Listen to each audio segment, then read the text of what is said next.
Sisi tuko nyuma ya baba. Baba ya nani? Wewe una baba kwenu?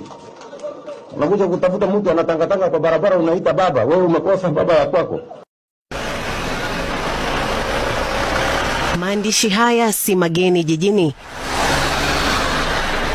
Labda kwa mgeni jijini, ila kwa wenyeji wa jiji ni maandishi tuliyoyazoea. Habari zinazotufikia ni kwamba Yusuf Mahmud ndiye mwenyekiti mpya wa AUC baada ya kupata kura 33 katika raundi ya 7. Inabadilisha masuala yote ambayo yalikuwa yanatarajiwa yangefanyika Julai, kwa sababu sasa ni rasmi kwamba AUC ina mwenyekiti mpya ambaye ni Mahmud Yusuf, ambaye ndiye atachukua mahala pake Musa Mahamat Faki ambaye ni raia wa Chad ambaye amemaliza hatamu yake. Raila Odinga alikuwa katika raundi zote 6 hadi raundi ya 6 ambapo alishindwa kwa kura 22 kwa 26. Na raundi ya 7 mwaniaji huyu kutoka Djibouti aliingia peke yake na akaweza kuchaguliwa kwa kura 33. Aliweza kufikisha ile nambari ya maidadi inayohitajika, kwa sababu kile ambacho kilikuwa kinatarajiwa kwamba tayari katika raundi 2 za mwisho alikuwa na kura 25, 26 na 26, alikuwa anatafuta ushawishi kutoka kwa marais 7 peke yake aweze kuchukua hatamu hiyo, na basi ni rasmi kwamba amechukua uongozi huo. Tuweza kuchukua aya, alafu matopare. Okay, matopare. Matopare. Topa, topa, topa, topa, topa. Matopare. Matopare, topa, topa. Tuesday tunarudi uwanjani. Ni kama ule jamaa wa kuteka nali lead. Imekwama. Sasa let us welcome Raila Odinga back to Kenya. Tuendelee kupigania nchi pamoja. Juu sasa huko Afrika ni kama pia hiyo imekwama. Sasa ni Raila amue tupiganie nchi pamoja ama aende tu retire. Juu sasa kama imekwama kila pahali, option nyingine ni gani? Lakini sasa kwa hii mambo ya AU, kitu important ni ati baba alijaribu tu, na hiyo bazenga mazee unaweza cheki aligive all his best yenye anaweza mazee. Ni vile tu mazee kidogo saa zingine mambo iendangi vile mtu anakuanga amepanga bana. Sasa usikii ule candidate huko hivyo Djibouti bana, Musa Mahamud Yusuf, Musa ni mwenye anatoka.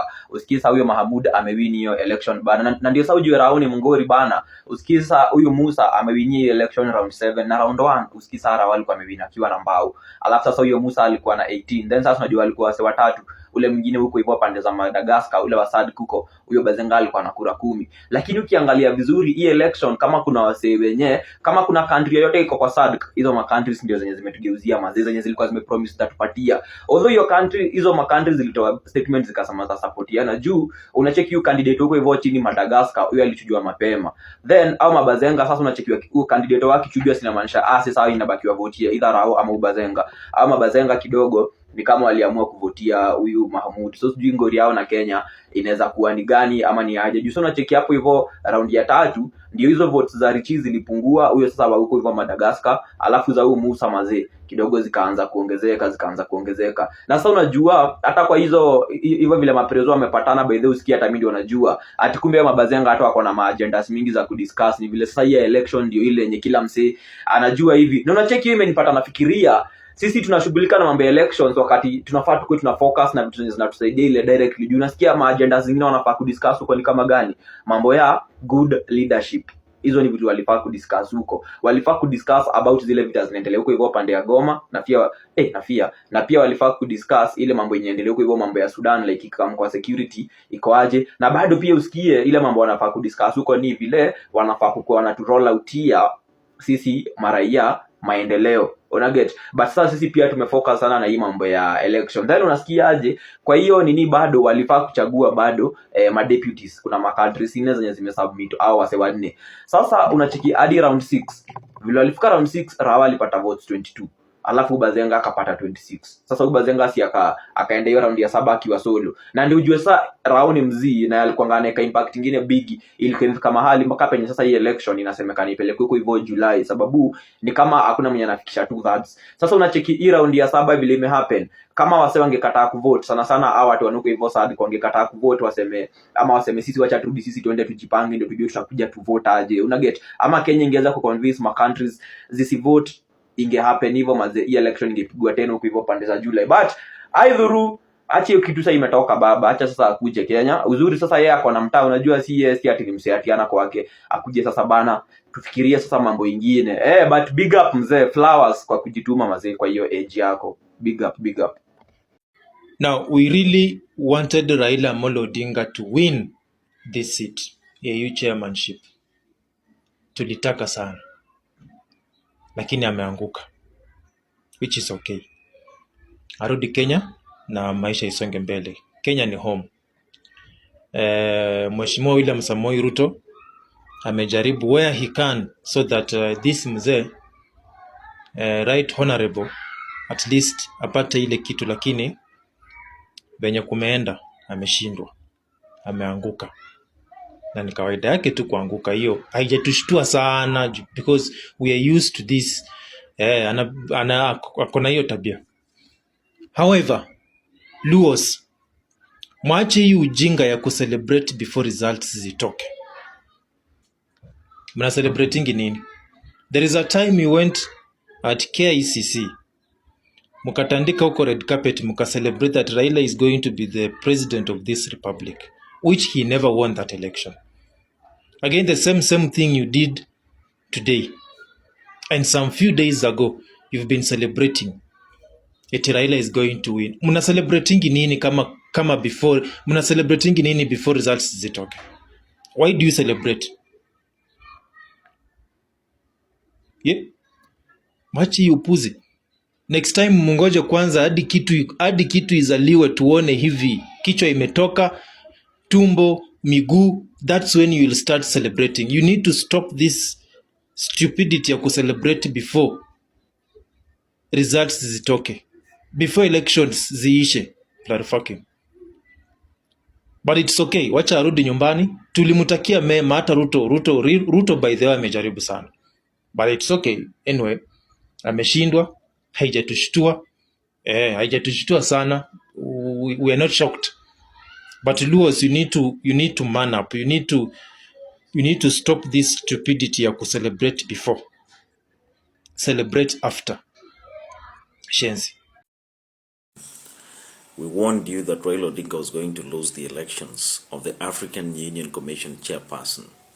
Some Kenyans said, oh, Raila Odinga cannot lose those elections simply because he is well known across Africa.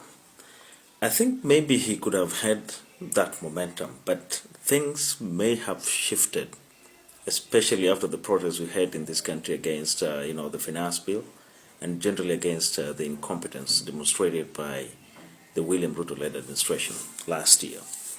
And so here we are. I mean, Mahmoud Yusuf of Djibouti becomes the new chairperson of the African Union Commission. And Raila Odinga is back in Kenya. We don't know his next moves, but certainly his loss is going to give William Ruto some really, really big headaches. I'm not sure how William Ruto is going to handle an idle Raila Odinga, an idle Rigathi Gachagua, and generally young people who are still, not pleased by the way things are running in this country. Well, the candidate from Djibouti who now takes over from Faki Mahamat from Chad, with all due respect, he was more qualified than Raila Odinga. Look, this is a man who is at least not as old as Raila Odinga. I mean, you are 80 years old, for heaven's sake. How are you going to conduct your business? How are you going to run the affairs of the African Union Commission when it has some, it's the schedules and the work itself is really, really intense and demanding. How was Raila Odinga going to handle that? I mean, he couldn't. Let's be honest with ourselves for once. I mean, at 80 years old, you're not as agile, you're not assertive, you're not as tenacious as you may want to be. That's the sad reality. Second of all, the gentleman from Djibouti, I mean, has been a foreign affairs minister of Djibouti for a very long time. I mean, Raila Odinga perhaps has some good understanding, a fairly good understanding of geopolitical issues, foreign affairs issues, interstate issues. But look, having served as the foreign affairs minister, perhaps, and with all due respect, the gentleman from Djibouti, Yusuf, had, what we call a hands-on experience, which is pretty important when it comes to some of these topmost or high-profile diplomatic jobs. That's just the reality. And of course, the loss of Raila Odinga is a clear demonstration to the government of Kenya that Kenya is not that special, in Africa. Kenya is not that special. And you see, the voting that took place, I mean, the heads of government, heads of state, mostly the presidents, doesn't really matter the title. I mean, look, voting at the African Union Commission level or at the AU level gravitates around the interests of countries. I was taken aback but not surprised. I mean, when Kenyans were all over in the streets of Nairobi, making noises, trying to advocate for, the election of Raila Odinga. Even on social media, you could see bloggers, the so-called bloggers, but I don't refer to them as bloggers, but I call them propagandists. They are being paid, to try and switch things in favor of Raila Odinga. And even others went to Addis Ababa. Lo and behold, politicians intending to show solidarity for Raila Odinga. But I mean, that was not solidarity. That was wasting taxpayers' money.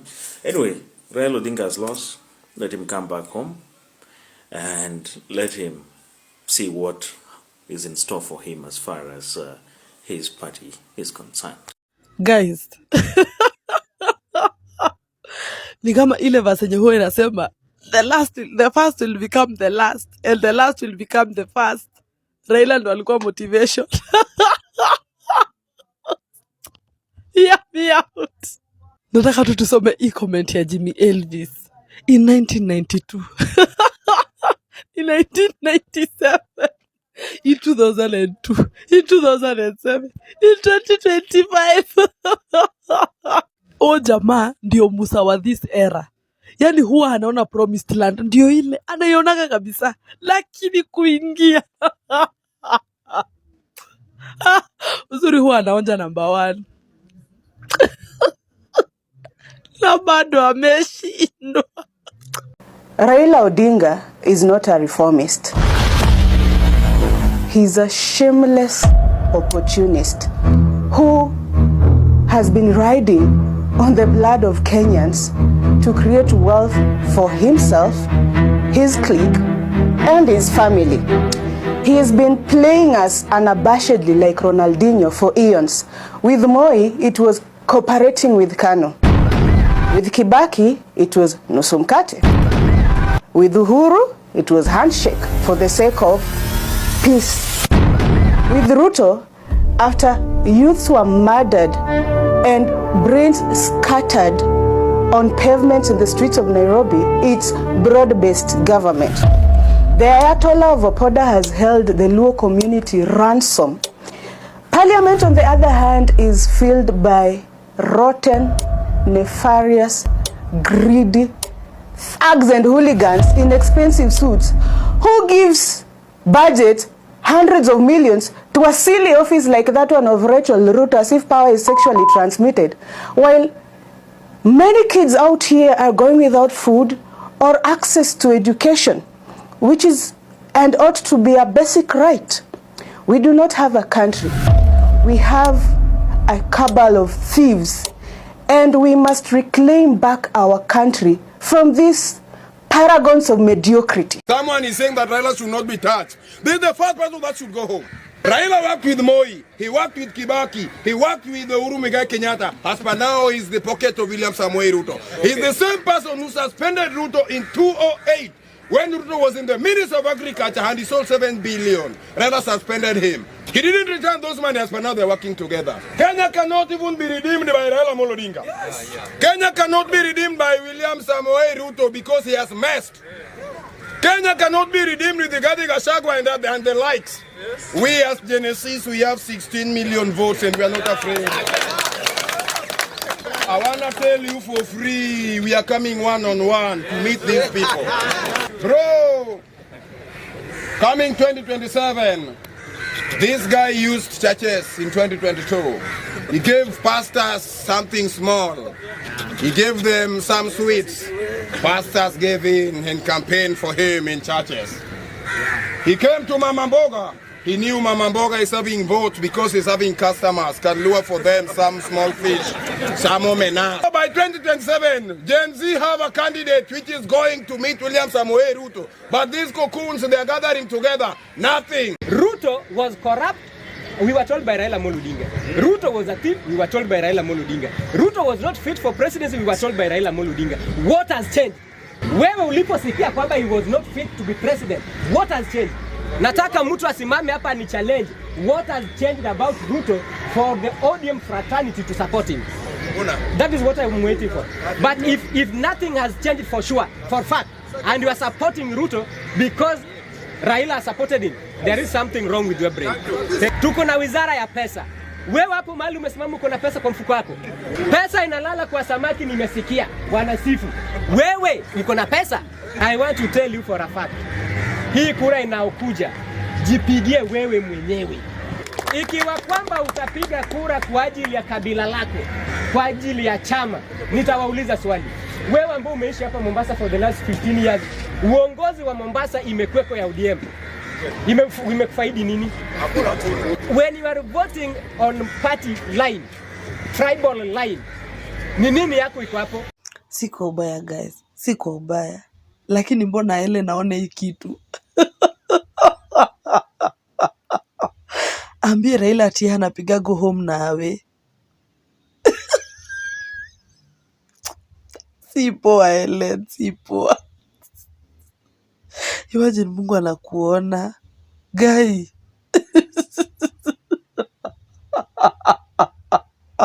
Ati anapiga go home nawe. Hey. The accuracy though. Wewe uko na mtu hii Valentines? Uko na mtu hii Valentines? Na uchumi. Unaweza ambia watu nini juu ya hii Valentines? Kila mtu akae kivyake. Na wale wenye wako wawili tayari? Shauri yao. Maisha ni ngumu. Hii 50 kupata? Hii. Hakuna. Kusambaza hiyo message. Thank you. Fagia what? I'll take it to all the corners. You take it to the entire nation. Yes. Yes, it is a very solid car. Thank you, sir. Ndugu yangu, God bless you. Fagia wote. Kazi yangu. Asante. Ndugu yangu. Good luck, my brother. Thank you so much. Good luck. Good luck. All the best. Thank you, sir.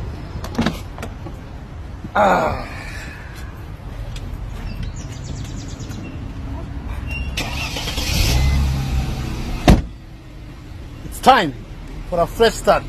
Tunafagia wote. Your Excellency.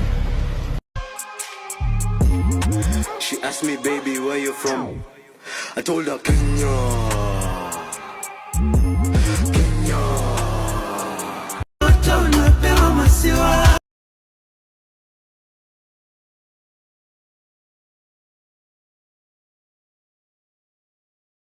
I beg of us, I really want to beg of us today, as the chair of UDA, let's stay focused to what it is we promise those hustlers. Because if we don't deliver, those hustlers will send us out of power, and they'll send us with vengeance. So let us talk about roads, electricity, education, health, types. Let's tone down on the politics. It is not healthy. It is not healthy. It is the wrong time. Kuna nchi inaweza sikia kuchukua William Ruto. Wanaweza mchukua kwa sababu sisi wananchi we don't need him. Ametuchosha. Ama nyinyi mjachoka? Mjachoka na Ruto? Ule mtu anataka kuchukua William Ruto, you can take him for free, take Wetangula for free, take Mudavadi for free. Tunawapea hizo takataka zote waende waongoze if they are good to you. Zile vitu tunaongea sisi si wenda wazimu. Their plan is exposed. In God we trust. Na nyinyi mtajua hii nchi ni ya Mungu. Sisi tuko na God. Mko na power, mko na those Subaru boys, mko na guns, na sisi tuko na God. I'm telling you, this is a David Goliath war. This is a David Goliath war. Sisi generation yetu, sisi tuko na Mungu. In God I trust. In God we trust. Majenzi mko? Kazi mnafanya kwa mtandao ni mzuri sana. Na tunapongeza nyinyi. Na muendelee. Mtaendelea. Lakini mtandao peke yake haitoshi. Tunataka mjiandikishe kama wapiga kura. Wale watu ambaye watakomboa Kenya hii, wenye kuamua Kenya itaongozwa namna gani, ni hao majenzi wetu mwaka wa 2027. Lakini hamwezi amua Kenya itakaa namna gani kwa simu peke yake. Lazima mchukue vitambulisho, lazima mjiandikishe kama wapiga kura. Siku hiyo ikifika muamuke saa 9, muungane na sisi na wengine, tuende pale kwa debe, tutafute uongozi wa maana ambaye utaheshimu wa Kenya, utaheshimu demokrasia na utakubali kufanyia kila mtu maendeleo. Tumekubaliana majenzi? Hata nasahau tarehe ni gani. Mimi siko na tarehe kwa kalenda. Na mimi hata sina haja nayo. Mimi chenye niko nayo nayo ni serikali ya 2027. Huyu mkata ushuru tumtoe. Na tuungane si wote. Meta vile naona nisha reject hiyo finance bill 2025. Ningoje tu date ya maandamano. Juu mambo yendi bana. Mimi hata wafanye nini? Mimi nisha reject. Mfanye nini? Nisha reject. Mfanye nisha reject. Nime reject. Mtoe date ya maandamano sasa. And we are not alone. There's a new force of nature at hand, stirring all over the world. They are the young people whom, frankly, we have failed, who are angry, who are organized, who are capable of making a difference. They are a moral army. And the most important thing that we can do for them is to get the hell out of their way. Kwanza mimi ikifika 2027 naiba mpaka kura ya madhangu na budangu. Sitaki warudi tu huko tena. Sima youth church anuka. Madha zetu bado Ruto unaenda home na 13 parliament tunaivunja. Wende home wote tuanze fresh. Mr. Speaker, sir, I'm here to address you. You must go. Ruto must go. Kwapa na hatuendi. Kwapa tunalala huku na hatuendi. We don't fear you guys. You hypocrites. We don't fear you. Mr. Speaker, we don't fear you. Tuko ndani. We stomped inside. Sisi ni nani? I'm inside. Niko ndani. Na tunamalizana na nyinyi. Tunamalizana na nyinyi. Mmetutesa sana. Today is today. You must hear our cry. Sisi ni sisi. Utatusikiza. Hii ni bunge yetu. Sisi tumewafanya mkuu hapa. This is our parliament. You must hear us. Kama hamna masikio, tutawafanya msikie. Poa mazee. Sasa nini? President tunataka kuambia uko na miaka 2 katika ofisi. Na hawa wananchi hawa they will punish you na hata ukiwa na pesa kwenda kutoa nje. Wacheni tu mimi niseme na mapema. Ndio kama kuna list na andiko mniweke kwa list. I can't wait to reject finance bill 2025. I can't wait because I know it will be something absurd. It will be something mental. I can't wait. Mneke kwa list jameni. List ya reject. Idiots who don't want to participate in the affairs of their nation, they think things will just work in and of themselves. Then they are tribalists. And these tribalists, they think that they are only safe with people who are from their tribe. And tribe can mean people from the same culture, same language, or same culture. Then they are citizens. These are individuals who are responsible and know that when you want to be served, you must give those who have the desire and the intellectual capacity to serve you. In many societies, it is only a small percentage of people that can be called citizens, not more than 5%. And if a society wants to grow in the right direction, civic education is what will help the idiot and the tribalist to become a citizen.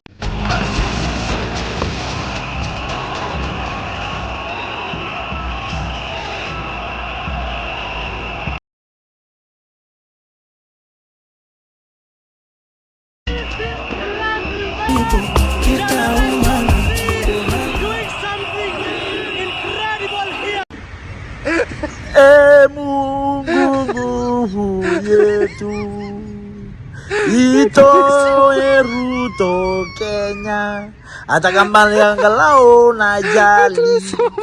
Sisi Kenya tumechoka na Ruto, maisha imetuharibikia, analipisha mpaka sodo ya wamama. Pure kabisa Ruto. We don't like you, go home. Sasa tafuta kiongozi ambaye anapenda mwananchi na anapenda kijana kama sisi. They want to be described as honorable even when they are horrible. They acquire things which they have not worked for. They promise us things that they know they will never deliver. And there is no shortage of such men and women in the African continent. Now, why do you want Ruto gone? We want Ruto gone because he is killing innocent people. He's wanting to pass the Finance Bill 2024. He's putting tax on sanitary products that girls can't even buy. He's can't go to school. He's corrupt. He's taking the money. He needs to go. Yes. Get out. If you're going to raise anything, start with your hairline. Nice. Control, Alt, Delete, Ruto. The drunk did better than you. Drunk did better than you. Nice. Now the next election, yes. Unajua hawa ndio watakuwa nasema fagia wote ama mtasema namna gani? This generation, yes, they use their might because they didn't vote, the largest vote in the last election. Hi Kenyans, mi sina maneno mengi. All I want to say is Ruto must go like yesterday. Bye.